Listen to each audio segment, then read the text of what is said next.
I have Jesus, who's here, who wishes to get my attention through my throat chakra to relay a message for everyone during this season. And if many of you guys don't know, Jesus has had Pleiadian lifetimes as well. Not only Pleiadian, of course, he's had other lifetimes, such as Earth and other ones on top of that, but Pleiadian is also part of his starseed origins. And the message coming from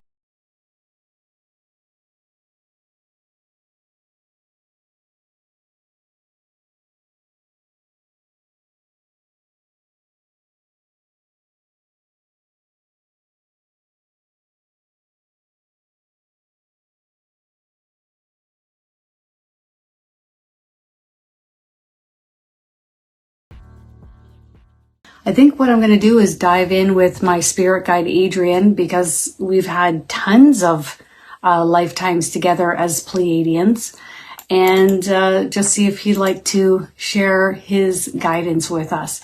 One question I have is in regards to any of the Pleiadian planets, were they at all at one point in a similar or like frequency as we are on Earth right now? That's one question that I have. So let's see where Adrian is, and then he's just waving to me. And then let's see where he wants to take us, and then where we're going to go.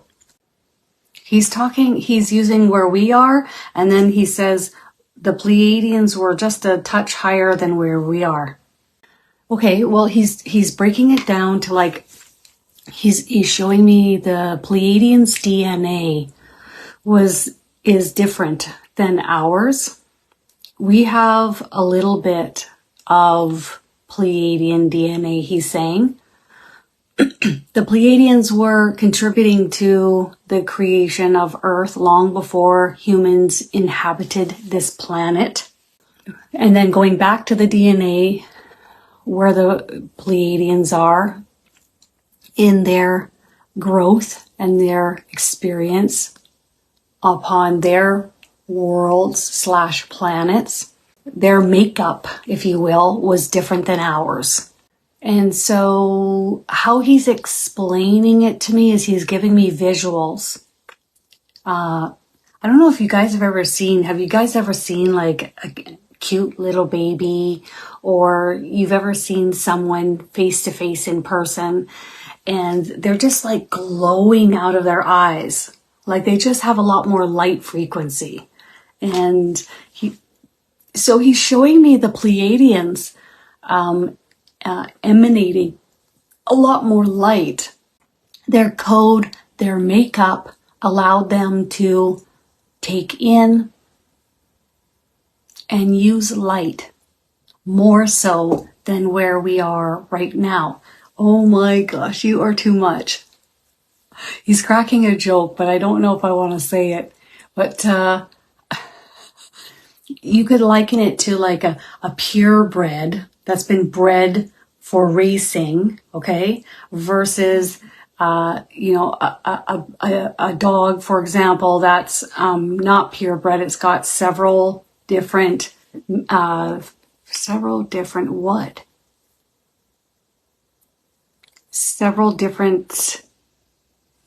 compositions that make up its DNA, and that's us, okay? We don't have maybe more of the select DNA that the Pleiadians have, although we have a piece of them. We have a part of them, okay? And so when you look at where we are, what are we? A combination or a culmination between Pleiadians and other starseed origins that make us up, or? And he's showing me this multifaceted diamond that's twirling and it's reflecting a lot of light. That's how they see us. That's who we are. We are beings of light and love, temporarily housed here.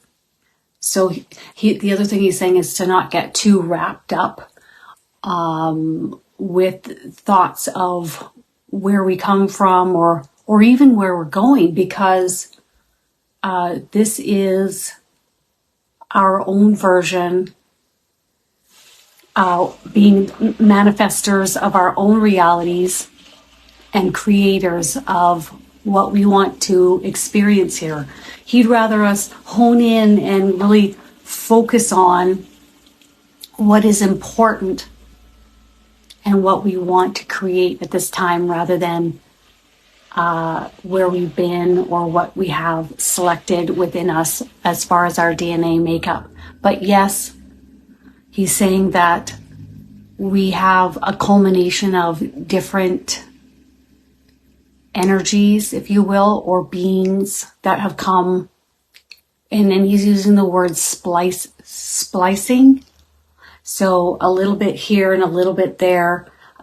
He's almost acting as if he's doing a cooking show. A pinch of salt here and a little bit of this here and a little bit of sugar in the bowl. And so we're a combination of multiples. Okay.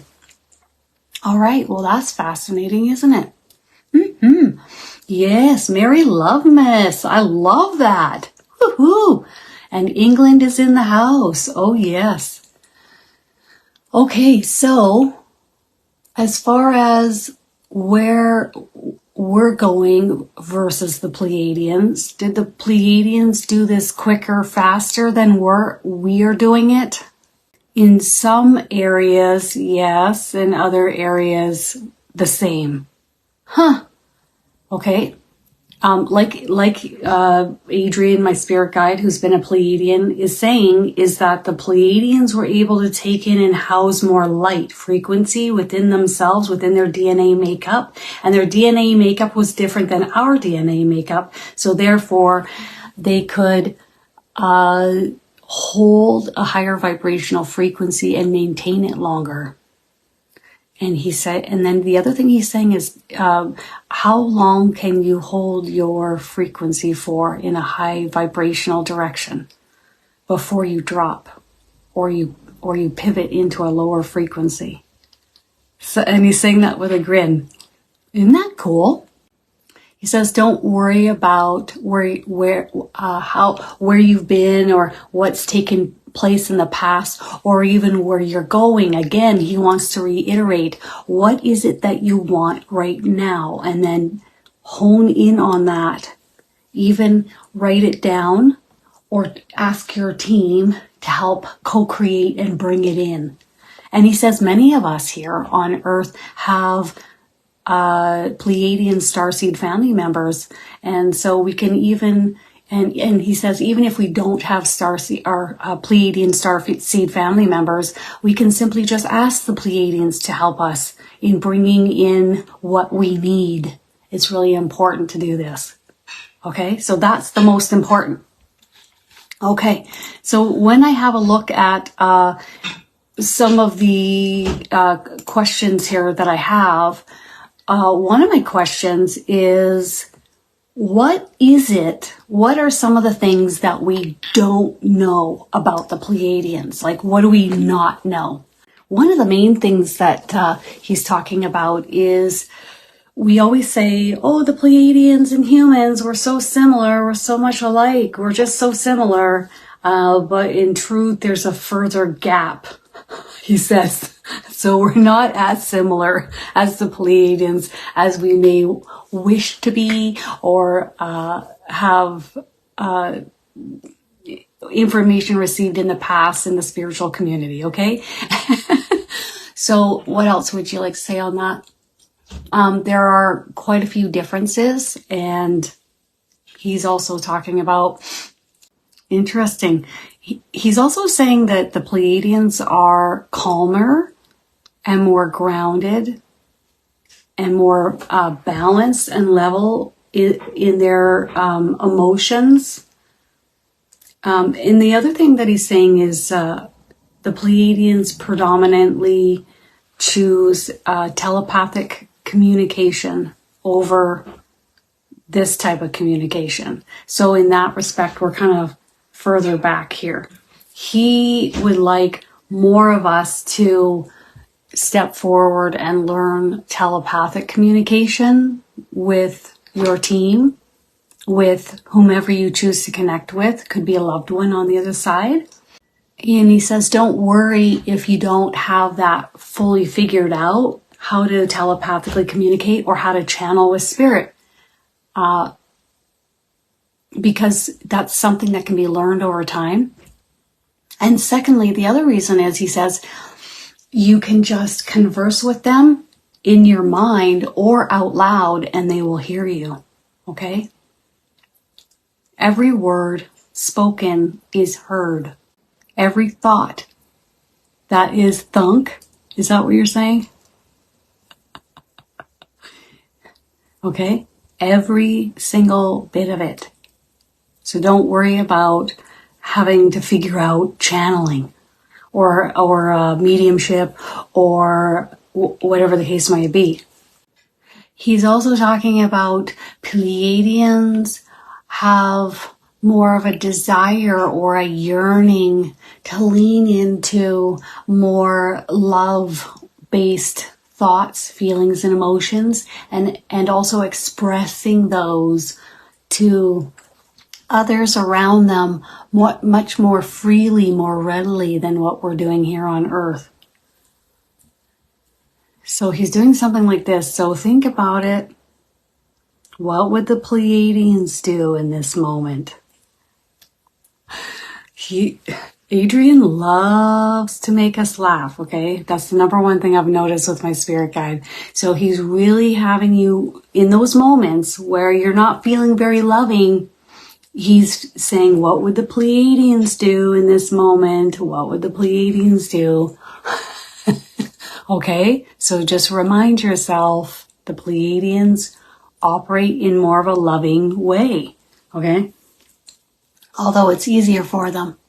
The other thing that he's talking about is, the Pleiadians had a foot up or a step up from where we are because they didn't have these layers of heaviness or lower frequency bombarding the planet. So they didn't have to siphon through or at times combat this frequency that makes its presence known from time to time. Irregardless of low vibrational frequency or otherwise, each of us are a bright light, and we can and we will determine and decide in each moment where we place our thoughts, focus, attention, words, in which direction we want them to go, to be. So irregardless of this temporary convolutedness of low vibrational frequency here on Earth, that still is not dissuading the path ahead for each of you, which is, a lot of us will continue to incarnate here. Some of us are going to go and incarnate somewhere else where it's more of a vibrational match in frequency. So maybe we're not ready to ascend as quickly as the planet Earth is at this time, so we'll go elsewhere. And some of us will choose not to incarnate into a physical vessel at all. But irregardless, he says, cleanup crew is here. He is joking. He always does this. Cleanup on aisle 9. So planet Earth is getting cleaned up right now. But one thing that we don't know is that the Pleiadians didn't have this energy to deal with. And part of the reason why the Pleiadians didn't have this energy to deal with is because they weren't a vibrational match. And their frequency was a bit higher than ours. And they were also aware that where you place your attention, your focus, energy flows. And that we are manifestors of our realities. So how fascinating is that? So if you really think about it, the Pleiadians probably didn't have as much heaviness as we got going on here, because the heaviness would say, ew, this planet's too positive. These beings are too positive. We're not a match here.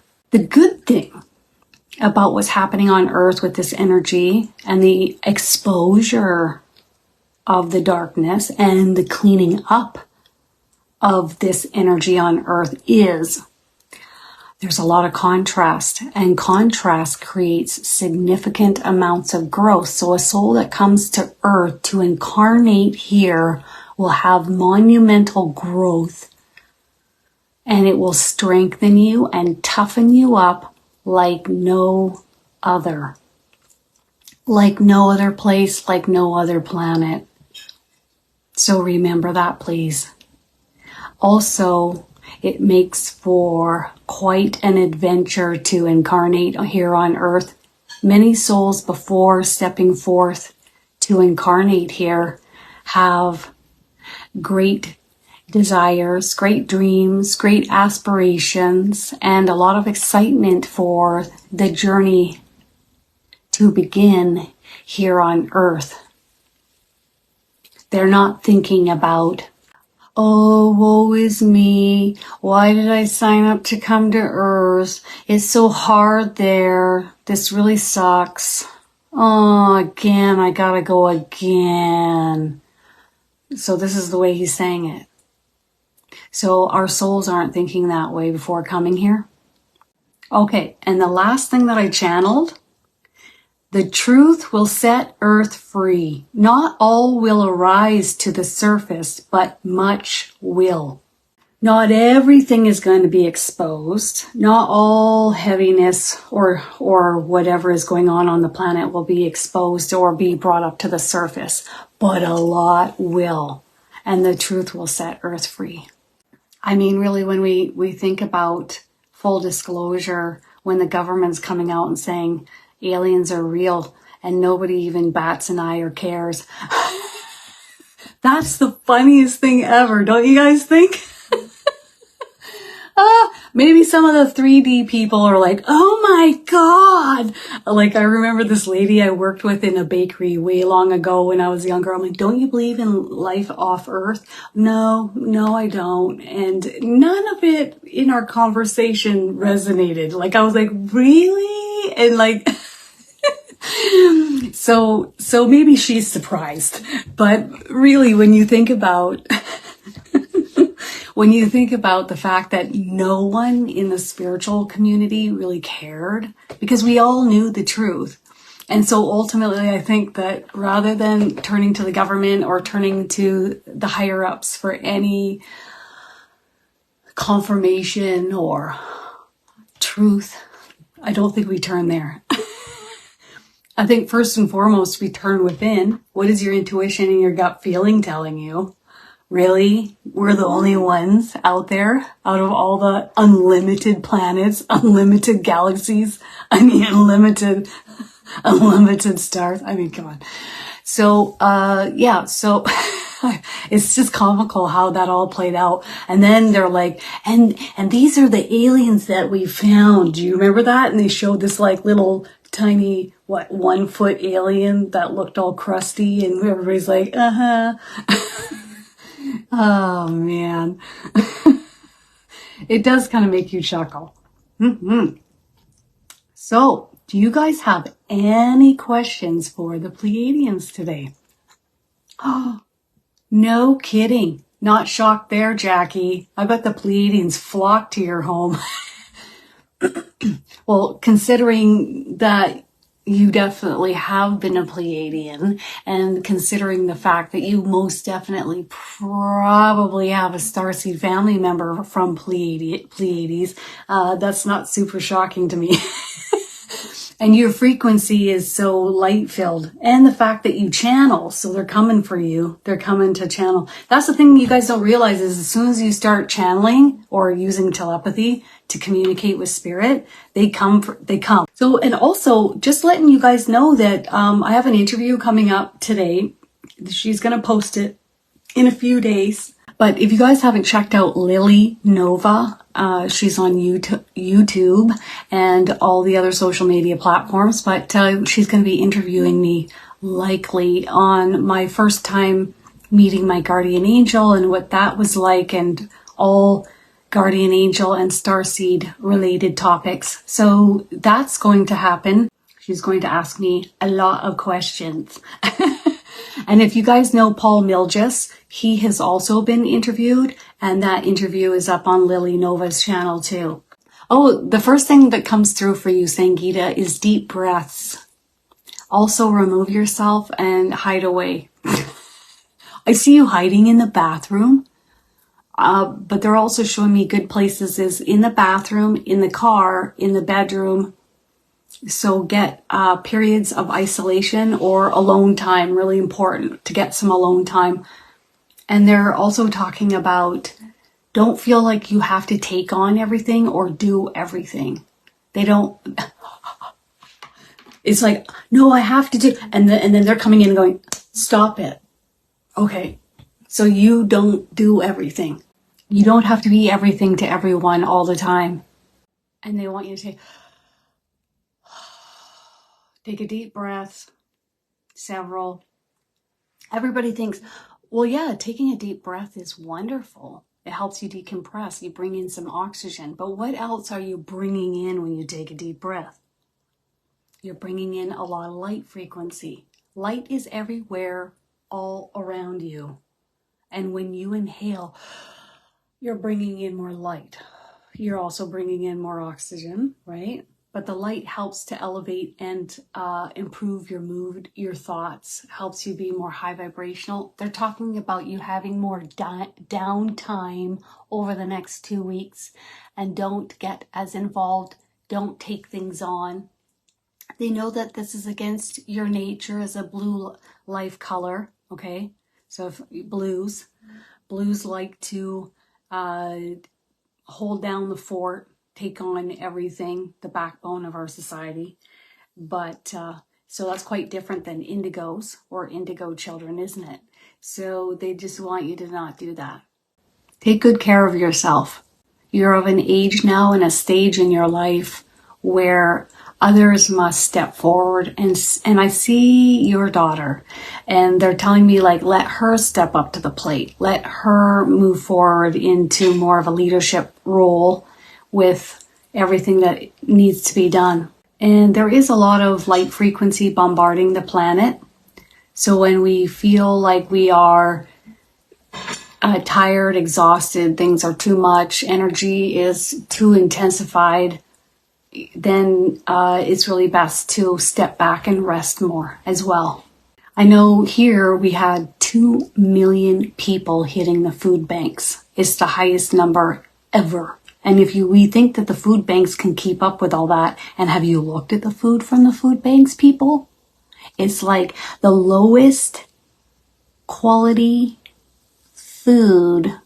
It's not good stuff, okay? One time when I had just had abdominal surgery, I was on the system. My mom was also helping me, and I went to the food bank one time, and I said, never again. And then I realized the system isn't going to save me. The system isn't going to make my world turn. So I thought, I've got to figure this out, think outside the box, think outside the parameters. And the other thing is, whatever's coming, I say to myself, what is it I can do right now to make sure that everything runs smoothly? Okay. And I follow my team always. Because if we think the system or the government's going to save us, they're not. They might help you from time to time. Quite frankly, governments in other countries do far more than they do here, okay?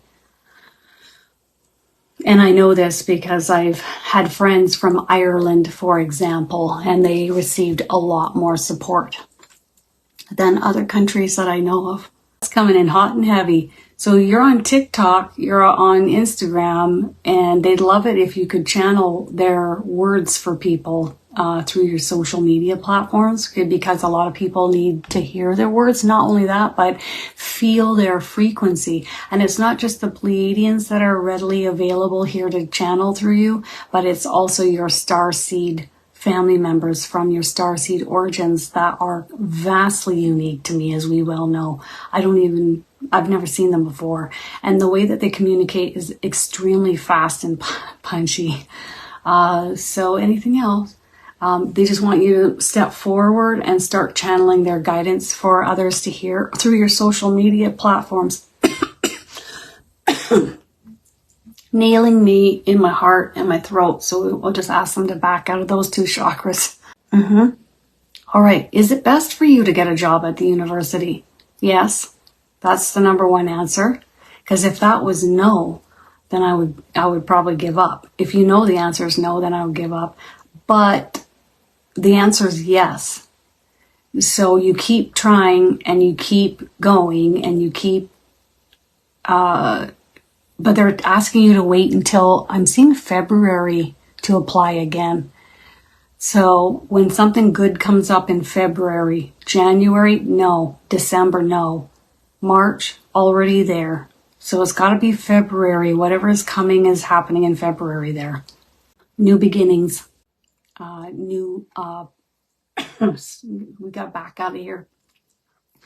Launching off in a new direction. Correct. Okay. Yeah, go leave and hide in someone else's house, Gita. That's hilarious. Okay, what is it?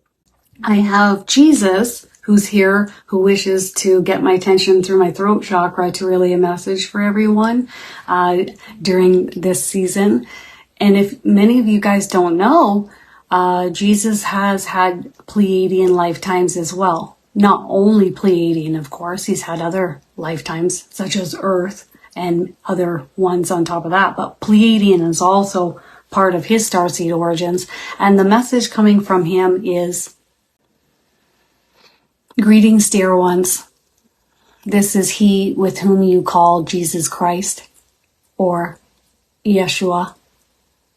Know that I see those of you who are reaching out in support of the Palestinians and also those in Israel, those with whom you are connected with around the world.